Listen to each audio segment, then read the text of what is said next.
Hi, I'm Tarrant. And I'm Stella, and this is Meeple University How to Play Roles Guide for Ultimate Werewolf. In this video, we will take you through how to play with all of the different role cards which are present in Bezier Games' rendition of Ultimate Werewolf Deluxe Edition, and how to use them in your game, as well as what to expect to hear from your moderator when playing with these roles. If you'd like to learn the basic rules on how to play Werewolf or Ultimate Werewolf, check the link in the descriptions below. We have that ready for you. Now, let's learn how to use these roles. Ultimate Werewolf Deluxe, including the Wolf Pack expansion, comes with 75 separate cards with 41 different roles and a total of up to 6 different teams, the teams indicated by the colours on the bottom stripe of the cards. And in this video, we will take you through all of these different roles, and in particular, what to expect to hear from your moderators when these roles are in the game. The game comes with one moderator card, and you can use this if you are choosing your moderator randomly. You will likely do this if you play regularly with a predetermined set of roles. You're unlikely to use this if a game is specifically designed by a moderator. The game comes with 15 of the basic Powerless Villager cards and 12 of the basic Werewolf cards. These have no special role or power associated with them. Next, I'll take you through all of the players on the Villagers team, that is with a blue stripe, and I'll start with the characters who are woken up during each night phase of the game. The Seer can identify whether other players are villagers or werewolves. Each night, the moderator wakes the Seer up, and the Seer asks the moderator to check one of the other players around the table. The moderator then silently indicates whether that player is a villager or a werewolf. Note that the Seer is looking for that player's race, not that player's team. And so a role like the Minion, who is a villager but is on the werewolf's team, will show up as a villager. The Apprentice Seer is a player who starts the game with no power, but then becomes the Seer when the Seer dies. In a game where the moderator reveals roles upon character's elimination, the Apprentice Seer will know when the Seer is eliminated. In a game where the moderator does not reveal roles, the moderator will still call on the Seer, not the Apprentice Seer, but will tap the Apprentice Seer on the knee or shoulder at the first night phase that the Apprentice Seer has taken over as full Seer. The Bodyguard is a character who can protect other characters during the night phase. Each night phase, the Bodyguard will wake up and will tell the moderator which other player he or she wishes to protect. Bodyguard cannot protect the same player in consecutive nights, and depending on your moderator, the Bodyguard may or may not be allowed to protect himself or herself. If the protected player is marked for elimination during that night, the player survives, and the moderator should not give any explanation to why no characters died during that night phase. The Aura Seer is a character who can look to see if another character has any sort of power. The Aura Seer will wake up on each night phase, check one other player around the circle, and then the moderator will tell them whether there is a special power. In other words, the moderator will say no if the character is either a vanilla villager or a vanilla werewolf, or yes for any other character. This is a role that you might use in a game which has relatively few special roles. In a game where most players have special roles, you would most likely not use the Aura Seer. The Spellcaster is a character who can silence another character during the following day phase by casting a spell on them. During each night phase, the moderator should wake up the Spellcaster, and the Spellcaster will choose who to silence during that next day. The Spellcaster cannot target the same player more than once during a game. The moderator should then inform a player that he or she has been silenced during the walk of stuff that happens. In a similar vein to the Spellcaster is the Old Hag. During each night phase, the old hag chooses one other player in the village to place a pox on. The old hag cannot target the same player more than once during the game. When a player has a pox placed upon them, that player must leave the room which the game is being played in for the duration of the following day phase. That means the player will not take part in the discussions, but they are also safe from elimination during that day phase. The player then returns for the next night phase. Once again, the moderator should inform a player that a pox has been placed upon him or her during the walk of stuff that happens.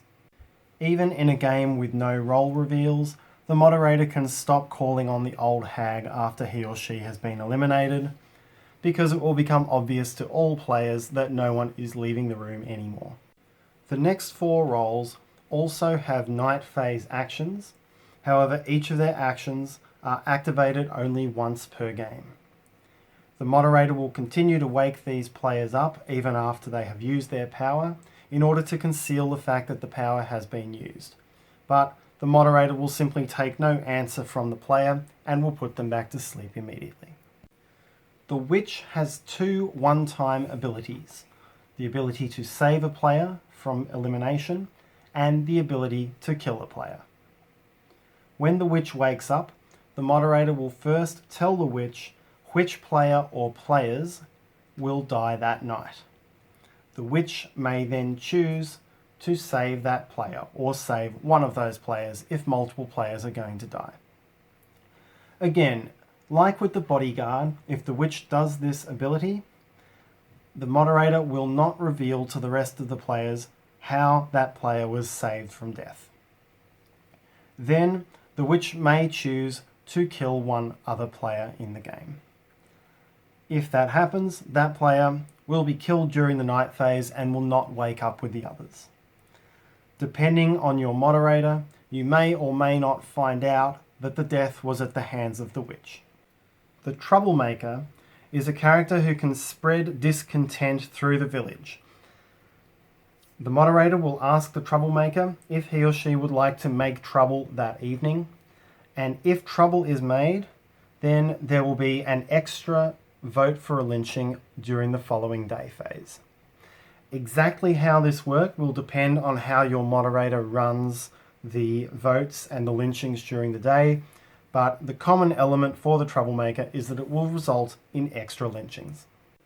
The paranormal investigator, or PI, is a player who has a one-time ability to check 3 adjacent players around the circle to determine whether any of them are werewolves or not. When determining adjacency, any eliminated players are not counted. When the PI uses his or her ability, the PI identifies one player around the circle, and then the moderator will reveal whether any of that player or his or her neighbours are werewolves or not. The only information the PI will get will be, is there at least one werewolf among those 3 or not? The priest has a one-time ability to choose another player in the game and then protect that player with the essence of the Holy Spirit. Once the priest has protected a player, the next attempt to eliminate that player by any means, no matter how much later in the game it occurs, will fail. And once again, the moderator will not explain why that attempt has failed. Next, I'll go through the roles which activate only in the initial night phase, or in the drunk's case, only in the 3rd night phase. The Masons are characters who know who the other Masons are, and if playing with the Masons, there must always be at least 2 Masons in the game. The moderator will wake up the Masons on the 1st night phase. They will see who the other Masons are, and therefore know that those are other friendly villagers. When playing with the Masons, it is not permissible to discuss the Masons. The Masons are a secret society, and so any direct or even any oblique attempts to refer to the Masons, to use the word Mason, to talk about the secret society or the French house, anything which directly relates to the Masons is punishable by death. The moderator will be listening to conversation, and anyone who talks about the Masons during the day phase will be hauled off and killed during the next night phase. Cupid is a character who can make two other players fall in love. During the initial night phase, Cupid will wake up, choose two other players, and then they will fall in love. The moderator will inform those two players by then waking them up and allowing them to see each other. For the rest of the game, if one of those players dies, the other player immediately dies of a broken heart. In the scenario where one of the sweethearts is a werewolf and one is a villager, those two players become their own third special team. Their normal win conditions are ignored, and they win the game only if they are the last two players remaining in the village. Cupid is an unpopular role, and if, as a moderator, you call Cupid into your game, you should expect this reaction. Cupid, please open your eyes. Quiet. Virginia Woolf works in a similar way to Cupid. Virginia Woolf will wake up on the first night phase, and then that player will identify one other player around the circle to be afraid of her. Then, for the rest of the game, if Virginia Woolf is killed, the player who is afraid of Virginia Woolf is killed. The player who is afraid will be informed of this fact by the moderator during the initial night phase. The drunk is a character who does not remember whether he or she is a werewolf. At the start of the game, the drunk is a villager on the villager's team, but then on the third night phase, the moderator will wake the drunk up and give the drunk a new role card. The drunk then takes on that role for the rest of the game. The role can be any one of the cards in the game, except for those which have an initial night phase action. Many moderators will have a predetermined role in mind for the drunk, or may have a villager and a werewolf on hand and will give the drunk a role that will balance the game up if one team is starting to dominate. The doppelganger is a character who will take on another role during a game. During the first night phase, the doppelganger wakes up and chooses one other player. In the first night phase, after that player is eliminated, the doppelganger will be woken up by the moderator silently and then given that player's role card. The doppelganger will then take on that role for the rest of the game, possibly switching teams to the werewolf side. These 5 villagers all have roles which are activated by their deaths. The prince is a character who cannot be killed by lynching. If a successful vote is held to lynch the prince's role is revealed to the rest of the players and the prince is spared, ending that day phase. Any subsequent votes for the prince to be lynched will also result in no lynching. However, the prince can be easily killed by werewolves and by other means.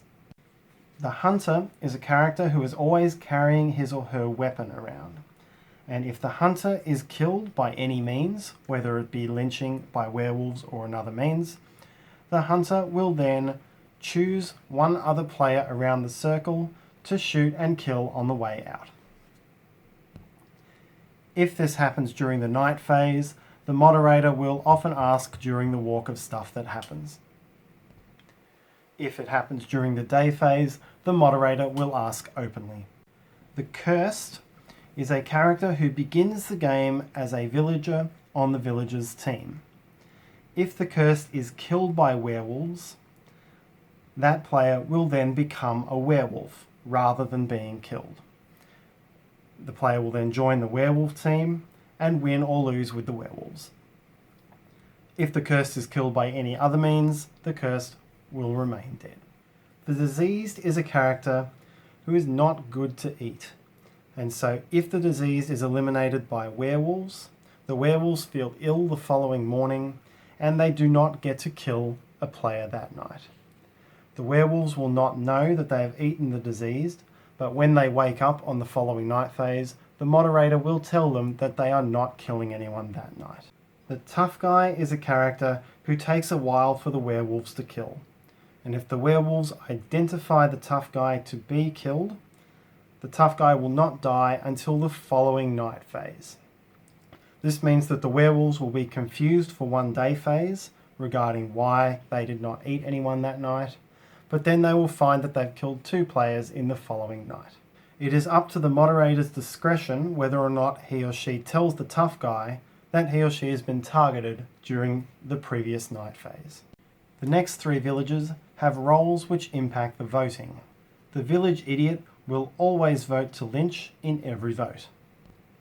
The pacifist will always vote not to lynch in every vote. The mayor's vote, whether it be to lynch or to save, will count twice in every vote. The mayor will not be identified during the vote, and it is up to the moderator to count the mayor's vote twice. The lichen is a villager and is a loyal villager, but has some werewolf ancestry, and so if he or she is checked by the seer will see a werewolf, not a villager. The ghost is a villager who dies during the first night of the game. From that point forward, the ghost may communicate with the players using 1 letter per day, which the ghost relays to the moderator, who then relays it to the players at the end of the night phase. Exactly how and when the ghost gives these letters to the moderator will depend on the way your moderator runs the game. Now we'll proceed to the werewolves team, and firstly there are 7 different werewolf roles which can be played in the game. The wolf cub is a role who is cared after intensely by all of the other werewolves. If the wolf cub is killed during the game, then on the following night phase, the angry werewolves will eliminate 2 villagers instead of 1. The big bad wolf is a particularly strong and vicious wolf, and while the big bad wolf is still in the game, the wolves may eliminate 2 players as long as they are sitting adjacent to each other each night instead of 1. The dire wolf is a werewolf who, in addition to doing all of the normal things that werewolves do, will wake up during the first night phase and choose a non-werewolf player to be his or her companion. If the companion player is killed, then the dire wolf immediately dies as well.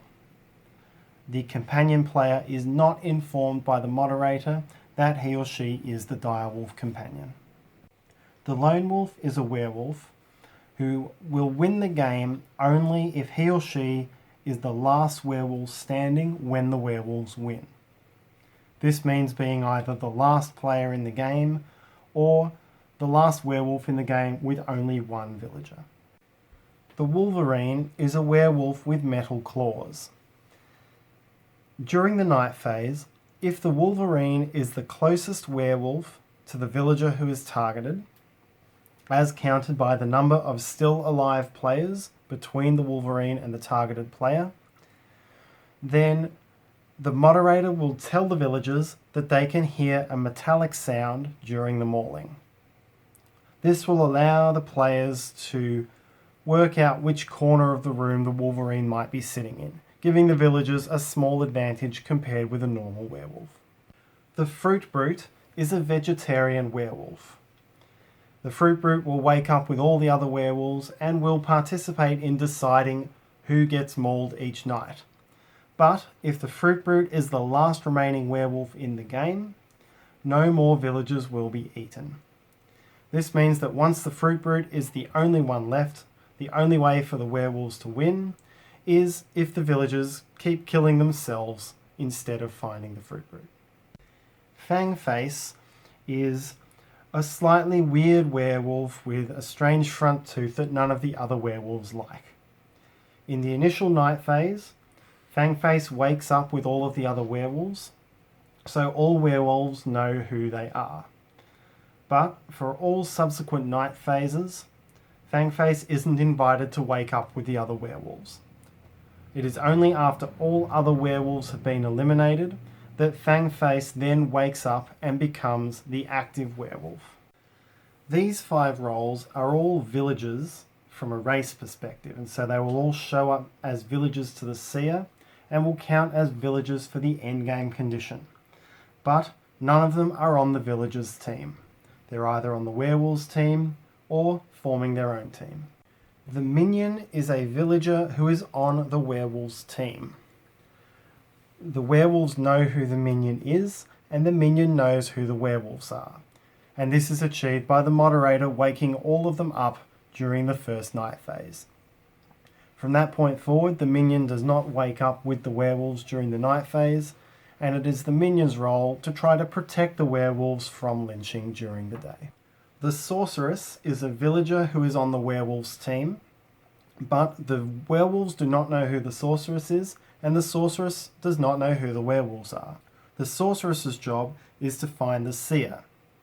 And so the sorceress will wake up during each night phase, pick one player to check, and the moderator will tell the sorceress whether that player is or is not the seer. In games which have an apprentice seer, the sorceress will only be able to find the current active seer. So checking the apprentice seer while the seer is still alive will yield a no, but checking that same player when the normal seer is dead will yield a yes. The sorceress will then try to get this information to the werewolves so that they can kill the seer at the next available opportunity. The tanner is a villager who works in the smelly leather factory and hates his life and hates his job. If you are playing as the tanner, you have a special win condition. You simply want to die, and you win the game if you are eliminated at any point before the game ends. The tanner's win condition, generally speaking, is independent of all other win conditions.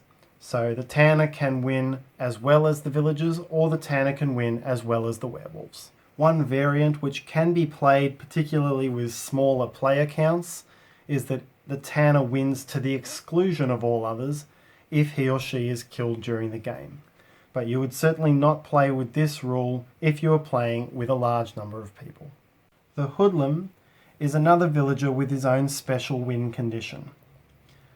In the first night phase, the hoodlum wakes up and chooses two other players, it doesn't matter whether they are werewolves or villagers, to be his or her enemies for the game. At the end of the game, provided the villagers team wins the game, the hoodlum then only wins if his or her two enemies have both died during the game. If the villagers team loses, or if either of the hoodlum's enemies survive, the hoodlum loses. The final villager role is the cult leader, this guy who kind of looks like Dermot Brereton. During each night phase, Dermot Brereton wakes up and chooses one other player in the village to join his cult. The player is not informed that he or she has joined Dermot Brereton's cult. The moderator simply keeps track of who is in and who is not in the cult. At the point that the game ends, if all of the players who are still alive are in the cult, then the cult leader wins. The cult leader loses if this is not the case. The final character that is available in the game are the vampires, and there are 8 vampire cards in the game. The vampires represent a new and completely separate threat to the village from the werewolves. When playing with the vampires, you can either use vampires instead of werewolves, or you can include the vampires as a third team. Vampires wake up during the first night phase to identify each other, and then they wake up during all subsequent night phases and choose a player to target to kill the following day. This is the primary difference between the vampires and the werewolves. The werewolves kill at night, while the vampires identify their target at night, but then kill during the day. And the death occurs after the accusations have been made and before the defences have been spoken, before the lynchings.